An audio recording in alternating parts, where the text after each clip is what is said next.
नमस्कार, आप देख रहे हैं स्पेशल रिपोर्ट। मैं हूं आपके साथ संतोष गंगवार। झारखंड बिहार से सटा एक खूबसूरत राज्य। यहां हरियाली है, हाथी हैं, हिरण है, आदिवासी संस्कृति की झलक है, पठार है, नदियां हैं, खनिज का भंडार है। लेकिन प्रकृति की गोद में बसे इस राज्य में पिछले कई दशकों से दहशत का माहौल भी है, जिसकी जड़ में नक्सलवाद है। लेकिन अब केंद्र सरकार ने इस आतंक के चैप्टर को हमेशा के लिए बंद करने की ठान ली। झारखंड में भाकपा माओवादी को खत्म करने के लिए केंद्र सरकार ने साल 2026 तक का टारगेट रखा था। राज्य सरकार भी नक्सलवाद के खिलाफ सख्त है, लेकिन जो नक्सली आतंक के दलदल से निकलकर मुख्यधारा से जुड़ना चाहते हैं, उन्हें पुनर्वास नीति के जरिए मुख्यधारा से जोड़ा भी जा रहा है। हम आपको इस स्पेशल रिपोर्ट में कुछ ऐसे लोगों की ही कहानी सुनाएंगे।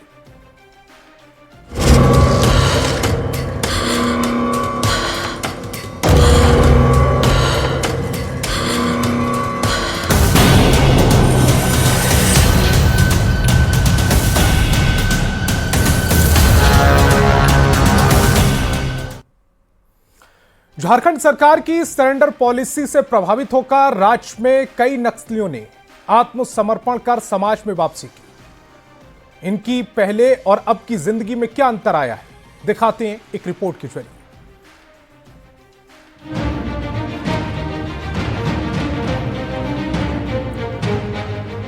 ये है सुखराम महतो। बुंडू के रेदा गांव के रहने वाले सुखराम लाल आतंक से खुद को बचा करके वापस लौट आए हैं अपने गांव में, अपने परिवार के पास। कभी नक्सली रह चुके सुखराम की कहानी जानकर आप हैरान हो जाएंगे। कहानी की शुरुआत 1995 में होती है। तब बुंडू इलाके में नक्सलियों का आतंक चरम पर था।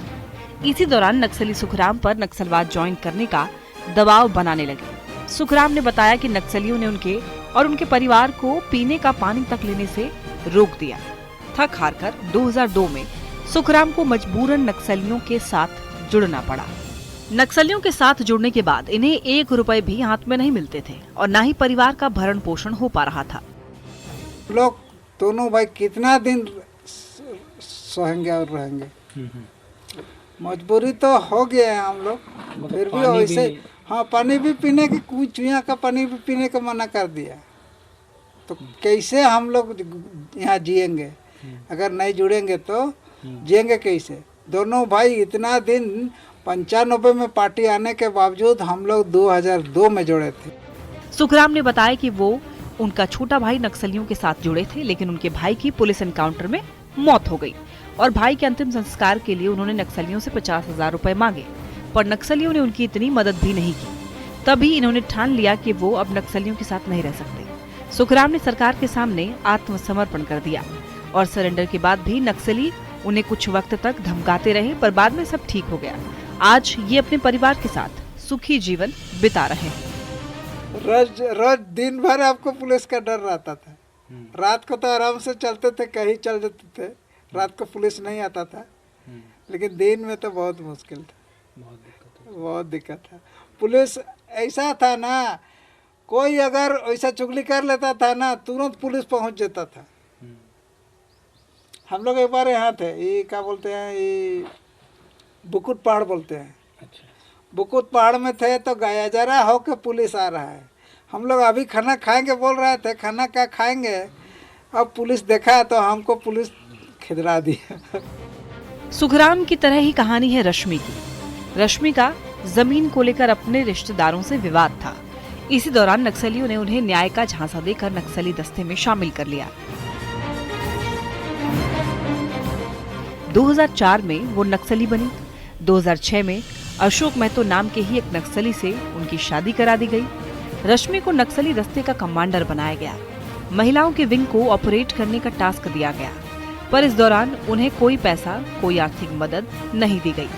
एक दिन अचानक खबर मिली कि पुलिस के साथ मुठभेड़ में उनके पति का एनकाउंटर हो गया और पति की मौत के बाद उन्हें प्रताड़ित किया जाने लगा।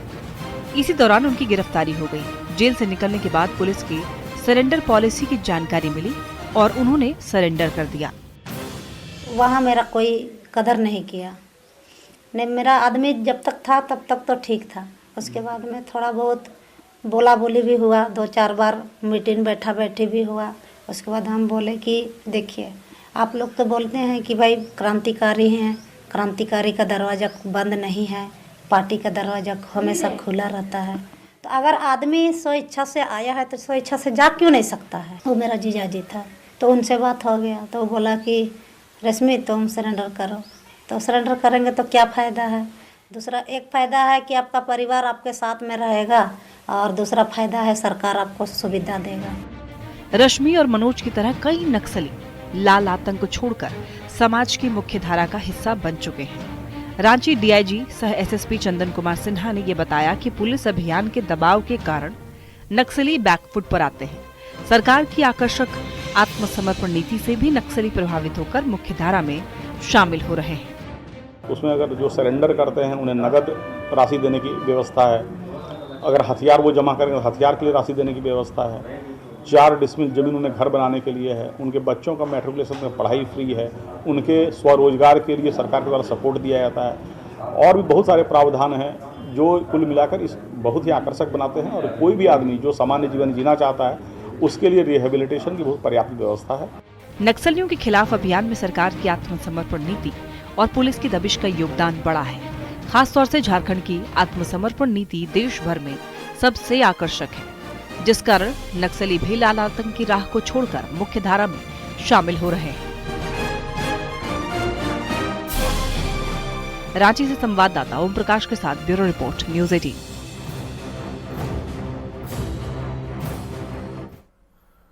तो झारखंड में अब नक्सलवाद आखिरी सांसें गिन रहा है। केंद्र और राज्य सरकार मिलकर नक्सलवादियों के खात्मे में लगी हैं।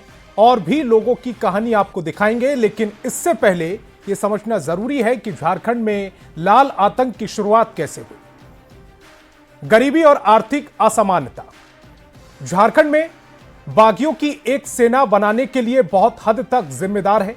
असंवेदनशील राजनीतिक व्यवस्था जो आदिवासियों की जरूरत लेकर लंबे समय तक असंवेदनशील रही। भविष्य की चिंता जो आदिवासी समाज के लोग, उन्हें यह डर सताने लगा कि उनकी जमीन पर बाहर से आए लोग बस जाएंगे तो उनकी हालत पहले से भी खराब हो जाएगी। जानकारी और शिक्षा का अभाव, खराब स्कूली शिक्षा या शिक्षा का एकदम ना होना उन्हें बहकावे में लाना आसान हो जाता था।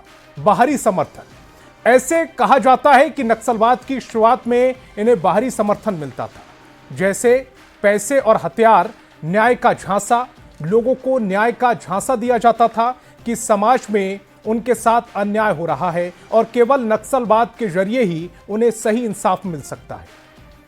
अब सवाल यह है कि इसे रोकने के लिए सरकार क्या कर रही है। नक्सलवाद को खत्म करने के लिए सरकार क्या कुछ कर रही है, क्या प्लान है सरकार का, वो दिखाते हैं एक रिपोर्ट के जरिए।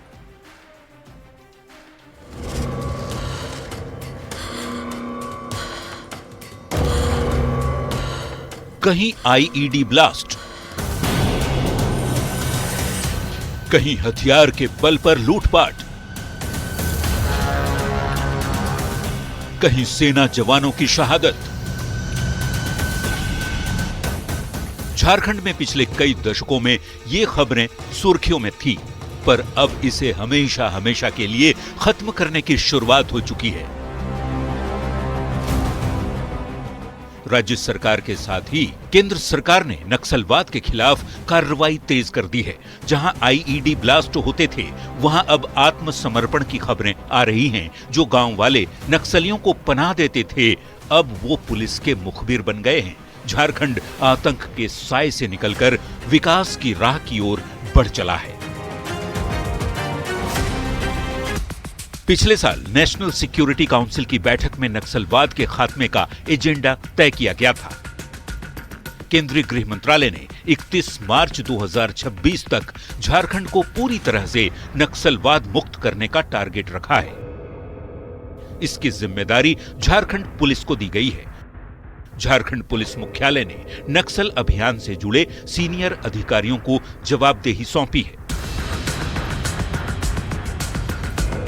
केंद्र सरकार के साथ ही राज्य सरकार भी लोगों को नक्सलवाद से निकालने के लिए पुनर्वास नीति के जरिए प्रोत्साहित कर रही है। राज्य सरकार आत्मसमर्पण करने वाले नक्सलियों को आर्थिक मदद करती है, बच्चों और परिवार के देखभाल की व्यवस्था भी की जाती है, जीवन बीमा जैसी सुविधा दी जाती है। यही नहीं, घर बनाने के लिए जमीन भी दी जाती है। मुझे लगता है कि हम पूरे देश में एकमात्र राज्य होंगे जहां पर 1 करोड़ रुपए तक का इनाम नक्सली पर है, और यदि वो सरेंडर करता है तो पूरा का पूरा पैसा उक्त नक्सली को प्राप्त हो जाएगा। इतनी सुंदर हमारी सरेंडर पॉलिसी है। बहुत उसका लाभ हुआ है, बहुत लोगों ने सरेंडर किया, मुख्य धारा में लोग जुड़े हैं। जो नहीं जुड़े फिर वो उनका वही हाल होगा जो भी हाल में चाईबासा में हुआ है, उनका वही हाल होगा जो हाल में बोकारो में हुआ है, बंदूक की गोली के शिकार होंगे। इन योजनाओं की वजह से वैसे लोग जो किसी के बहकावे में आकर भटक गए थे या किसी मजबूरी में नक्सलवाद से जुड़े, उन्हें आत्मसमर्पण करने का हौसला मिलता है। उन्हें भरोसा होता है कि अगर सरकार की मदद के लिए उन्होंने हाथ बढ़ाया तो समाज में एक नया जीवन शुरू करने के लिए सरकार उनका सहारा बनेगी। जो लोग सरकार की मंशा समझकर एक बेहतर समाज बनाने में मदद कर रहे हैं, उनका खुली बाहों के साथ स्वागत भी किया जा रहा है। पर जो नक्सली आतंक को ही अपना आखिरी फैसला बना चुके हैं, उनके लिए सरकार बिल्कुल सख्त है। सेना के जवान ऐसे नक्सलियों को चुन चुनकर ढेर कर रहे हैं। उनके ठिकानों को निस्तेनाबूद किया जा रहा है ताकि झारखंड के लोग लाल खंड के साए से हमेशा के लिए आजाद हो सके। Bureau report, news 18।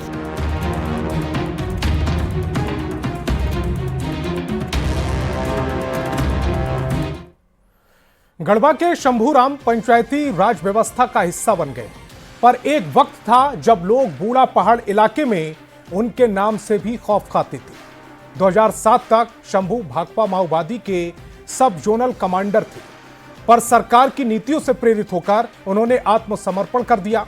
अब इनकी पत्नी मुखिया हैं और शंभू खुद भी राजनीति से जुड़ गए।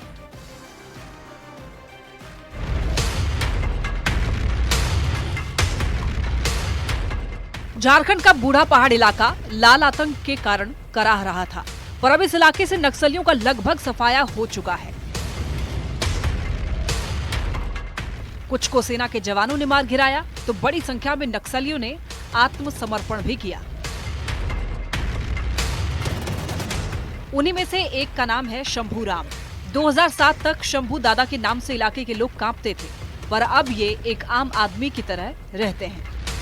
सरकार का ऐसा आदेश आया और स्थिति परिस्थिति देखते हुए हम लोगों ने बहुत खूनी संघर्ष किया, लेकिन फिर भी सरकार का ऐसा नीति आया, उस अनुसार हम लोग, मुझे अच्छा लगा कि अब सामाजिक मुख्यधारा में जुड़ना ही से अच्छा है और जंगल में भटक करके रहना अच्छा नहीं है। मार्गदर्शन तो हम लोग भटक गए थे, लेकिन मैं सरकार का दिशा निर्देशानुसार मैं सामाजिक मुख्यधारा में जुड़ा और मैं अपने साथी लोगों से मैं भी आग्रह किया कि आप अपने आप को सामाजिक मुख्यधारा में जुड़ करके अच्छे जीवन बिताएं, बाल बच्चों को पढ़ाई लिखाई कराएं, अपने घर परिवार को आगे बढ़ाएं। इसलिए ये अच्छा चीज नहीं है। भटक तो गए थे, लेकिन फिर भी बाद में हम लोगों को एहसास हुआ और सरकार मदद करने लगी लोगों का। शंभूराम की पत्नी मेराल प्रखंड के चामा पंचायत से मुखिया हैं, जिनके कामकाज में शंभू बढ़ चढ़ करके मदद करते हैं। शंभू खुद जेएमएम से जुड़े हुए हैं। सरकार के साथ मिलकर ये अब दूसरे नक्सलियों को भी मुख्य धारा में जोड़ने की कोशिश कर रहे हैं। जो हमारे क्रांतिकारी लोग भटके हुए हैं, जो भी लोग हैं सामाजिक मुख्य धारा में जुड़े, मैं उनसे भी आग्रह करूंगा कि अभी छटक मटक के जो पार्टी में बिलोंग कर रहे हैं, अगर आप जंगल में भटक रहे हैं तो सामाजिक मुख्यधारा से जुड़ करके अपने जीवन बिताने के लिए अच्छा से जिंदगी जिए। और सरकार से भी मैं मांग करूंगा कि जिस पहल से आपने आज यहाँ तक हासिल किया है, सरकार अच्छा पहल किया है। शंभू ने बताया कि जब इन्होंने नक्सलवाद की दुनिया में कदम रखा था, तब इनके पास पूरी जानकारी नहीं थी। बहकावे में आकर के हथियार उठा लिया, पर बाद में ये पता चला कि माओवादी नक्सली गरीबों के लिए लड़ने की जगह अपना स्वार्थ सिद्ध करने में लगे हैं। अपनी गलती का एहसास होते ही इन्होंने वापस लौटने का फैसला किया और अब ये एक खुशहाल जीवन जी रहे हैं। गढ़वा से संवाददाता चंदन कुमार के साथ ब्यूरो रिपोर्ट न्यूज 18। और भी पूर्व नक्सलियों की कहानी दिखाएंगे, पर उससे पहले ये जान लेते हैं कि नक्सलियों का जो संगठन है वो काम कैसे करता है, इनके काम करने का तरीका क्या होता है। Hit and run. नक्सली अक्सर हमला करके मौके से फरार हो जाते हैं। कभी हमले में किसी की जान लेते हैं तो कभी लूटपाट करते हैं। पुलिस के हथियार लूटकर भी ये भाग जाते हैं। साथियों की रिहाई के लिए भी हमला करते हैं। जब भी पुलिस किसी नक्सली को दबोचती है तब हमला करते हैं, या तो पुलिस पर या ग्रामीण पर, ताकि उनके साथी को रिहा किया जाए। जन अदालत। ग्रामीणों की हमदर्दी बटोरने के लिए नक्सली जन अदालत लगाते हैं। इस जन अदालत में जागरूकता न्याय होता है। कंगारू न्याय मतलब ऐसा न्याय जो पूरी तरह अपारदर्शी है, जिसमें तथ्य और सही गलत के आधार पर नहीं बल्कि उनके अपने तौर तरीकों के हिसाब से न्याय दिलाया जाता है। बर्बरतापूर्ण न्याय। नक्सली अक्सर अपने फैसले के अंत में सजा सुनाते हैं और सजा ऐसी दी जाती है कि रूह कांप जाए। किसी का हाथ काट दिया जाता है, किसी का सिर कलम कर दिया जाता है, किसी के अंग को भंग कर दिया जाता है। बच्चों को बहकावे में लाना। झारखंड के नक्सली मानसिक रूप से कमजोर लोगों को अपना टारगेट बनाते हैं ताकि उन्हें आसानी से बहकावे में लाया जा सके। बच्चे काफी अति संवेदनशील होते हैं, इसीलिए ऐसे संगठन बच्चों को टारगेट करते हैं। गिरिडीह के मनोज यादव परिवार की आर्थिक तंगी से जूझ रहे थे और उसी वक्त भाकपा माओवादी ने उन्हें अपने चंगुल में फंसा दिया। 8 साल तक नक्सली संगठन के लिए काम किया और उसके बाद मनोज को यह एहसास हुआ कि यह हिंसा उन्हें ना तो न्याय दिला सकती है ना ही सुरक्षा, जिसके बाद उन्होंने आत्मसमर्पण कर दिया।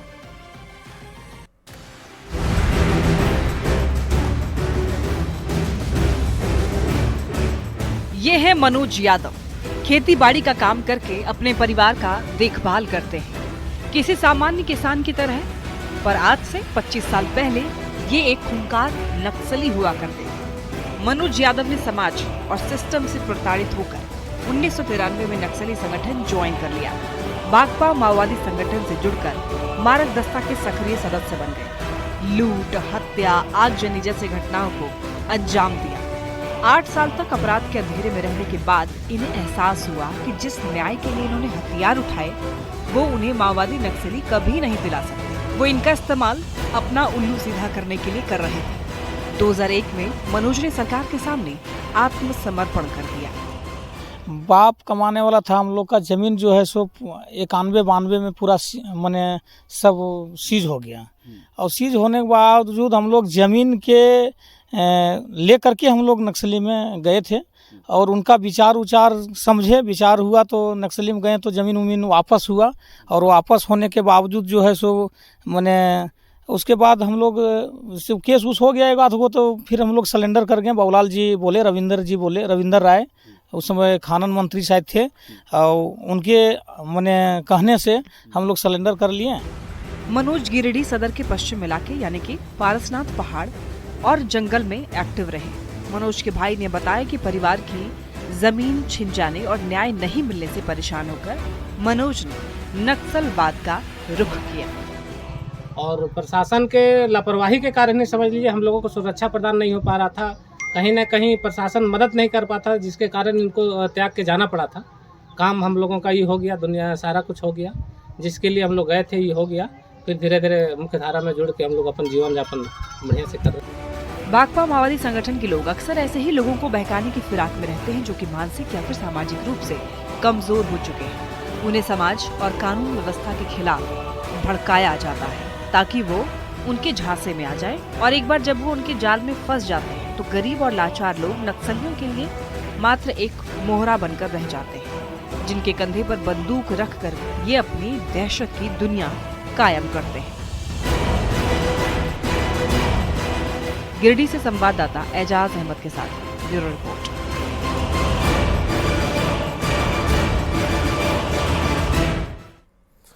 गुमला में भी पिछले 5 साल से लगातार नक्सलियों और उग्रवादियों के खिलाफ सुरक्षा बलों का ऑपरेशन जारी है।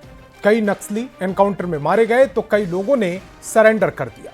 तिलकमान साहू भी उन्हीं में से एक है। 2016 में नक्सलवाद का रास्ता छोड़ मुख्य धारा में लौटे तिलकमान साहू अब बाकी के नक्सलियों से भी मुख्य धारा में वापस लौटने की अपील कर रहे हैं।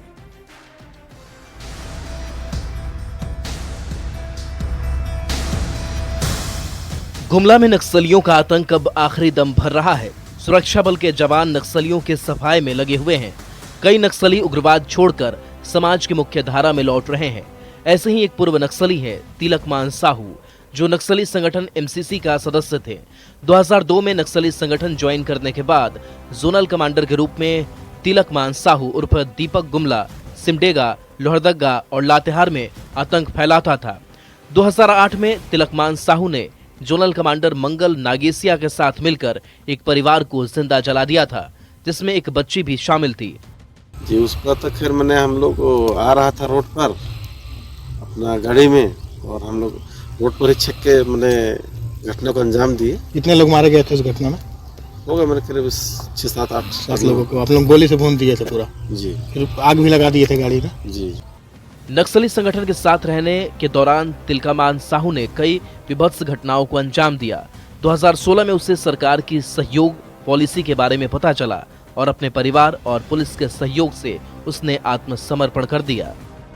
लेकिन जैसे जैसे ये संगठन में रहे और सरकार की सरेंडर पॉलिसी के बारे में इनको जानकारी हुई तो ये छुट्टी लेके घर आए और उसके बाद ये संगठन में नहीं गए।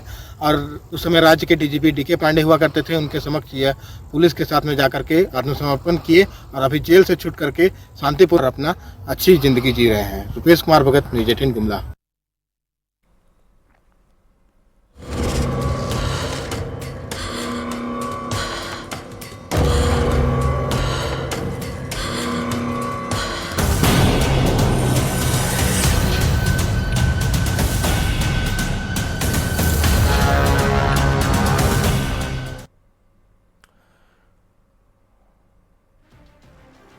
अपने घर में रखी कीमती चीजों की सुरक्षा के लिए आप ताला लगाते हैं, लेकिन अगर चोरी खेत में होने लगे तो क्या किया जाए?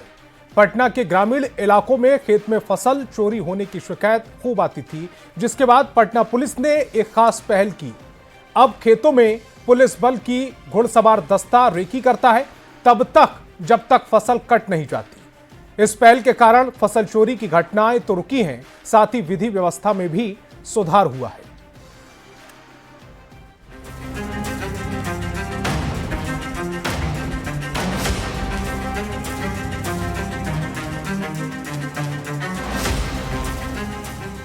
खेतों में लहलहाती ये फसल कई घरों की थाली सजाएगी, कई लोगों के घर आमदनी लेकर आएगी। पर ये संभव नहीं हो पाता अगर प्रशासन यहाँ पहरा नहीं दे रहा होता। जी हाँ, पटना के ग्रामीण इलाके में पुलिस का घुड़सवार दस्ता फसल की रखवाली करता है।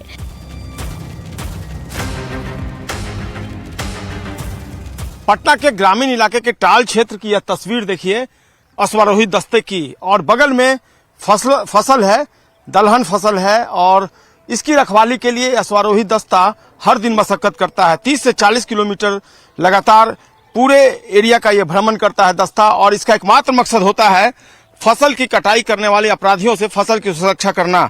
और जाहिर सी बात है पटना पुलिस की यह पहल रंग ला रही है, किसानों के चेहरे पर खुशी दिख रही है।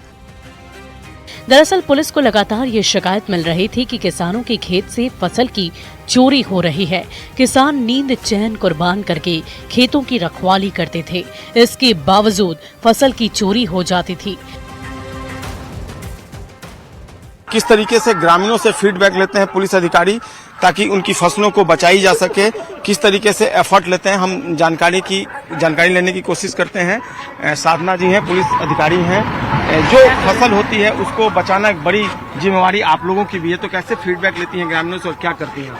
ग्रामीणों की तरफ से हम लोगों को एक आवेदन आता है और तरह तरह से कंप्लेन आती थी कि जो फसल है हमारा लोगों के द्वारा काट लिया जाता है, तो इससे विधि व्यवस्था की समस्या उत्पन्न हो जाती है। इनसे हो जाती थी प्रॉब्लम हमारे लिए कि कौन काटा नहीं काटा ये भी पता लगाना, और फिर फसल किसका है ये हमारे लिए मुश्किल हो जाता था। तो फिर इन लोगों के द्वारा आवेदन दिया गया, जिस लोग हम लोग अपने वरीय पदाधिकारी को पहुंचाए। उसके आधार पर यहाँ पर जो घुड़सवार दल है वो एक आए, यहाँ पर 5 आदमी हैं उसमें, तो वो अब इसमें घूम घूम के तरह से रक्षा करते हैं, और तब से ग्रामीणों की तरफ से कोई कंप्लेन भी नहीं आ रहा है।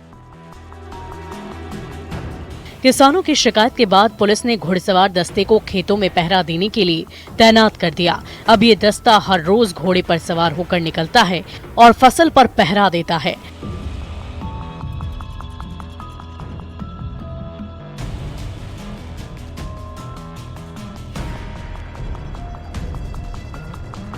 घुड़सवार दस्ते में शामिल जवान बताते हैं कि जब से इन्होंने फसल की सुरक्षा का बेड़ा उठाया है, तब से किसान निश्चिंत होकर सोते हैं।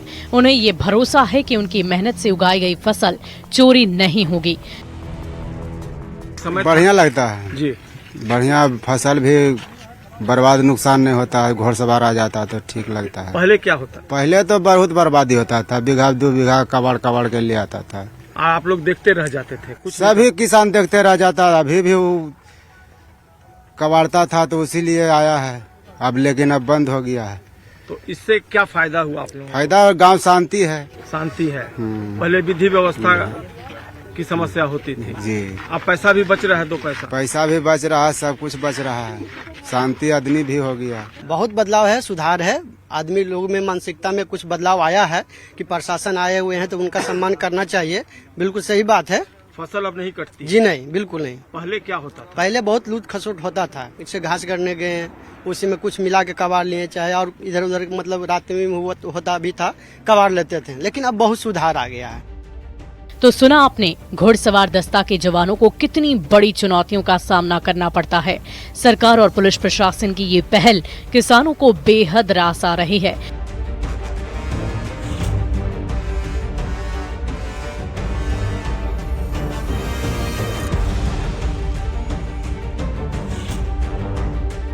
उन्हें अब न सिर्फ अपनी मेहनत का सारा फल मिलता है, बल्कि आर्थिक तौर पर भी वो पहले से अधिक स्वावलंबी हो गए हैं।